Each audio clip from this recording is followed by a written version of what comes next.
Japan के प्रधानमंत्री Shinzo Abe को पिछले महीने ही गोली मारकर हत्या कर दी गई थी। अब उनकी मौत के करीब 2.5 महीने बाद उनका राजकीय अंतिम संस्कार किया जाएगा। बताया जा रहा है कि भारत के प्रधानमंत्री नरेंद्र मोदी भी इस राजकीय अंतिम संस्कार में शामिल हो सकते हैं।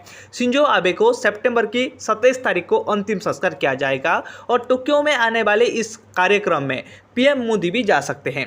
पीएम मोदी के जापान जाने की खबरों के बीच ये भी चर्चा हो रही है कि आखिर मौत के इतने दिन बाद अंतिम संस्कार क्यों किया जा रहा है। ऐसे में जानते हैं कि आखिर राजकीय अंतिम संस्कार क्या होता है और इस अंतिम संस्कार में क्या होता है।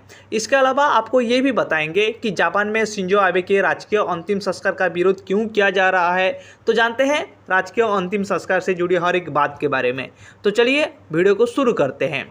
अगर राजकीय अंतिम संस्कार की बात करें तो शिंजो आबे के निधन के बाद सरकार ने ऐलान किया था कि राजकीय सम्मान से अंतिम संस्कार 27 सितंबर को किया जाएगा। अब सेंट्रल टोक्यो के निप्पन बुडोकन में 27 सितंबर को राजकीय सम्मान के साथ शिंजो आबे के अंतिम संस्कार की रस्म पूरी की जाएगी। अब इस कार्यक्रम में जापान के अलावा अन्य देशों के मेहमान भी मौजूद होंगे।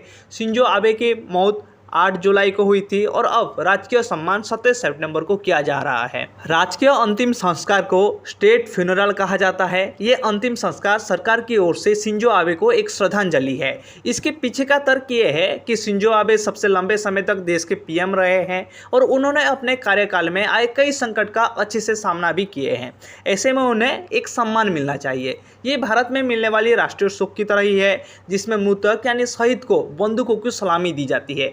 ये एक सांकेतिक अंतिम विदाई मानी जाती है जो देश की ओर से दी जाती है। ये एक सार्वजनिक कार्यक्रम होता है जिसमें जनता भी हिस्सा लेते हैं। दरअसल जुलाई महीने में ही शिंजो आबे का अंतिम संस्कार कर दिया गया था और उन्हें दफनाने जैसे प्रक्रिया पूरी कर ली गई थी। उस वक्त जो अंतिम संस्कार कर लिया गया था उसे प्राइवेट फ्यूनरल कहा जाता है, जिसमें सिर्फ घर वाले और खास लोगों ने ही हिस्सा लिए थे। और स्टेट फ्यूनरल में जनता, उन्हें चाहने वाले दूसरे देशों के प्रतिनिधि भी शामिल होंगे और उन्हें राजकीय सम्मान के साथ अंतिम विदाई दी जाएगी। अब सवाल यह है कि जापान में इस अंतिम संस्कार का विरोध क्यों किया जा रहा है। दरअसल इसकी वजह यह है कि जनता का कहना है कि अब राजकीय अंतिम संस्कार देना पैसा का गलत इस्तेमाल है। जनता का कहना है कि इस कार्यक्रमों के जरिए टैक्स के पैसे का गलत इस्तेमाल किया जा रहा है और इससे पहले इस मामले को लेकर कोर्ट में याचिका भी दायर की जा चुकी है। लेकिन सरकार का कहना है कि देश के बड़े नेता को सम्मान देना आवश्यक है। आई होप आपको जापान के स्टेट फ्यूनरल के बारे में समझ में आ गया होगा। अगर आपको वीडियो अच्छा लगा है तो लाइक कीजिए, शेयर कीजिए और सब्सक्राइब करना बिल्कुल मत भूलिए।